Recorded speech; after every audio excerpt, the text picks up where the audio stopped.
Panorama group, जो सोचता है वो करता है। आपके अपने सपनों का आशियाना। नमस्कार, आप देख रहे हैं भारत लाइव और यह है हमारा स्पेशल कार्यक्रम नहले पे दहला। अगर बात करें राज्य की राजनीति और केंद्र की राजनीति में, तो सब एक पर एक धुरंधर बनते हैं और दिखलाते हैं कि हम सबसे बड़े धुरंधर हैं या सबसे बड़े नेता हैं। तो इसी बीच एक सवाल है, अभी हमारे साथ अभी फोन लाइन पे बाबा बने हुए हैं। बाबा, एक प्रश्न है, इधर आरजेडी से भी लालू यादव बोलते हैं कि हम सबसे बड़े धुरंधर हैं, और इधर जेडीयू से भी नीतीश कुमार बोलते हैं कि हम सबसे बड़े धुरंधर हैं।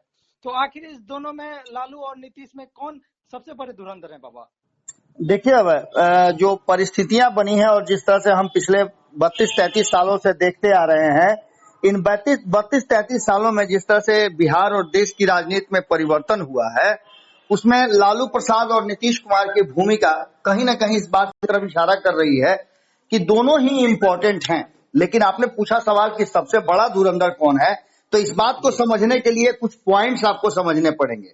उन पॉइंट्स में सबसे बड़ी बात कि बिहार में मुख्यमंत्री नीतीश कुमार और राष्ट्रीय जनता दल के जो सर्वे सर्वा हैं लालू प्रसाद, इन दोनों के बीच में आप अक्सर देखे होंगे कि टक्कर होते रहती है और राजनीतिक रूप से दोनों एक दूसरे के प्रतिद्वंदी भी हैं।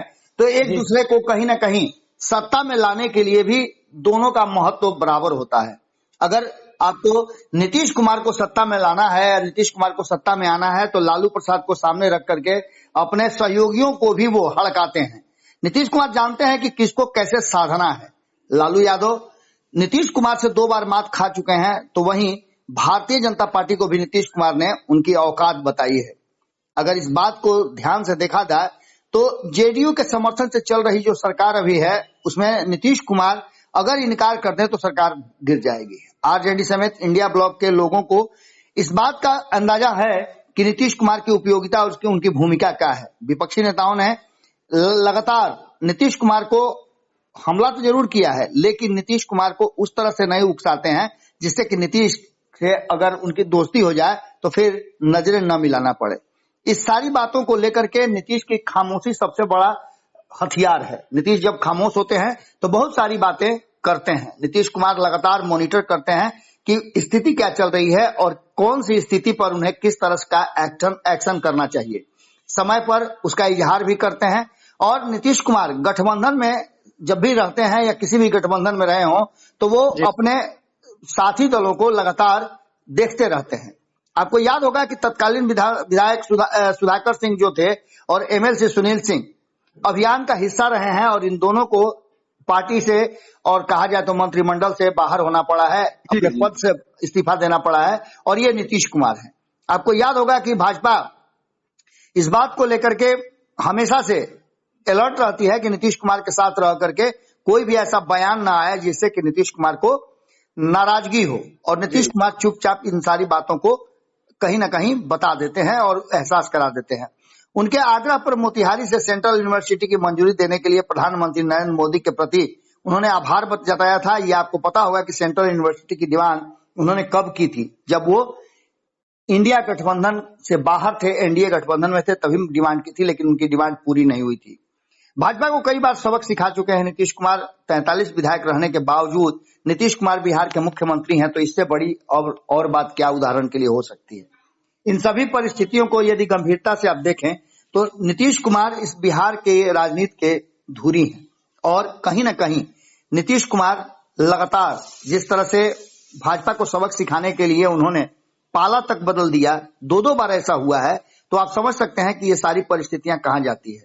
इतना ही नहीं, आपको बता दें कि कई मुद्दों पर भाजपा नेता उन्हें कटघरे में खड़ा करते रहे हैं। नीतीश को तो पहले ही इस बात का गुस्सा था कि आखिर ये सब कुछ क्यों हो रहा है, जब 2022 में वो अलग गए थे। नीतीश कुमार कड़वी घूंट पीते रहे और अंततः उन्होंने फैसला किया कि वो महागठबंधन की तरफ स्विच करेंगे। भारतीय जनता पार्टी सोच भी नहीं सकी और अचानक रातों रात नीतीश कुमार ने फैसला ले लिया।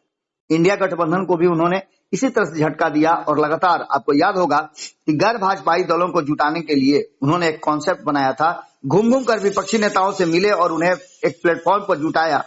तब उन्हें लगा कि उनमें किसी भी तरह की कोई समस्या नहीं है, और इस इंडिया गठबंधन को उन्होंने जिस तरह से बनाया है उनको उनका असली वाजिब हक तो मिलेगा।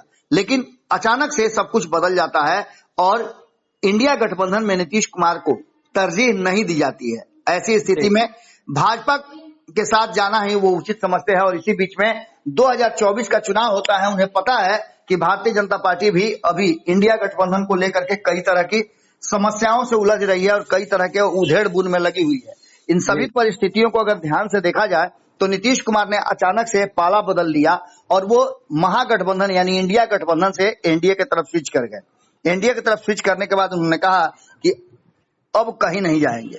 लेकिन इन सारी बातों के साथ 2024 का चुनाव भी समाप्त हो गया और नीतीश कुमार और लालू प्रसाद में यदि आप बिहार की राजनीति में देखते हैं तो भारतीय जनता पार्टी दोनों से ही डरती है, क्योंकि लालू प्रसाद के पास 33% वोट है तो नीतीश कुमार के पास बुद्धि विवेक और 15% कांस्टेंट वोटर हैं। ऐसी स्थिति में भारतीय जनता पार्टी को ऐसा लगता है 2015 में वो मात खा चुकी है कि कहीं ऐसा ना हो कि दोनों एक साथ मिल जाएं तो बिहार में भारतीय जनता पार्टी एक बार फिर सत्ता से बेदखल हो जाए। और अब तो दिल्ली भी कहीं ना कहीं इसी उलझन में रहती है कि नीतीश कुमार इधर उधर हुए तो दिल्ली की सरकार भी हिल जाएगी। देखिए, बिहार नीतीश कुमार दिल्ली में थोड़ा सा छूट दे भी दें, लेकिन बिहार में किसी तरह का कोई छूट देने के लिए नीतीश कुमार तैयार नहीं है। नीतीश कुमार इस बार भाजपा के लिए इसलिए महत्वपूर्ण हो गए हैं कि उनके सांसदों के सहारे केंद्र सरकार चल रही है। विपक्ष में तमाम प्रलोभनों को दरकिनार करते हुए नीतीश कुमार भाजपा के साथ अभी तक डटे हुए हैं। जेडीयू कोटे के मंत्री बने हुए हैं और पहली बार ऐसा हुआ है, मैं कई बार बता चुका हूं कि 2014 के बाद नीतीश कुमार लगातार कुछ समय के लिए भले ही अलग रहे हों, लेकिन जब जब भारतीय जनता पार्टी के साथ रहे हैं तब उन्होंने मंत्रिमंडल से अपने दल को अलग रखा है। लेकिन इस बार मंत्रिमंडल का हिस्सा भी बने हैं और मंत्रिमंडल में शामिल भी हैं। इन सारी बातों को लेकर के मंत्रियों को कम महत्व के विभाग मिले हैं, तब भी नीतीश कुमार चुप रहे। स्पीकर, डिप्टी स्पीकर के चुनाव में भी उन्होंने कोई अड़ंगा नहीं लगाया। यहां तक कि एनडीए के महत्वपूर्ण पार्टनर होने के बावजूद नीतीश ने राज्यसभा की दोनों सीटें भाजपा को डिस्पोजल कर दी, उसको छोड़ दिया। नीतीश के तमाम त्याग के पीछे उनका एक ही मकसद है कि बिहार में भाजपा कोई अड़ंगा न लगाए। दरअसल नीतीश कुमार 2010 की स्थिति में लौटना चाहते हैं और 2010 में नीतीश कुमार के 141 सीटों पर लड़ने के बाद 115 पर जीत हासिल किए थे। नीतीश कुमार अपने पुराने जदयू के उसी रॉ में लौटना चाहते हैं।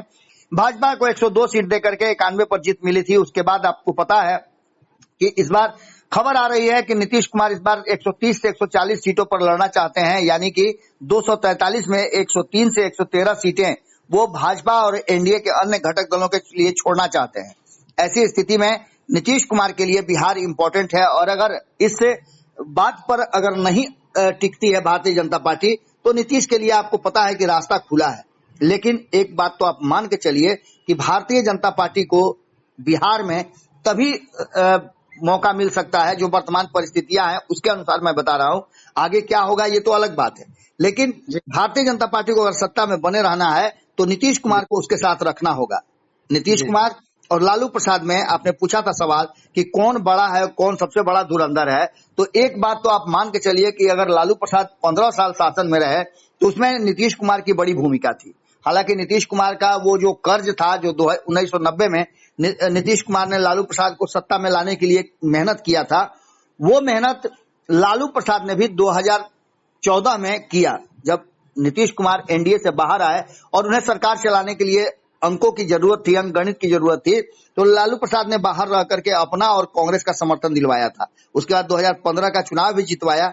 लेकिन अब जो वर्तमान परिस्थिति बनी है उसमें लालू और नीतीश में अगर तुलना करते हैं तो लालू 15 साल रहे हैं, 19 साल से नीतीश कुमार हैं, तो निश्चित रूप से नीतीश कुमार धुरंधर तो हैं, लेकिन लालू के बिना नीतीश कुमार का जितना भी बड़ा धुरंधर का तगमा आप दे दीजिए वो उसके साथ जस्टिफाई नहीं करता है, क्योंकि लालू के बिना नीतीश कुमार का कोई भी जो एक्ट है, कोई भी एक्शन है या कोई भी प्रभावशाली नहीं होता है। लालू को सामने रख करके अपने सहयोगियों को या फिर जिनके साथ वो सरकार चलाते हैं उसे हड़काते रहते हैं। और नीतीश कुमार का ये सबसे बड़ा हथियार अगर कोई है तो वो लालू प्रसाद है, क्योंकि नीतीश कुमार जानते हैं कि लालू का नाम लेकर के अपने सहयोगियों को हड़काकर वो कुर्सी पर बने रहेंगे, तो दूसरी तरफ यदि उनके सहयोगी नहीं मानते हैं तो लालू के साथ जाकर के भी वो कुर्सी पर बने रहेंगे।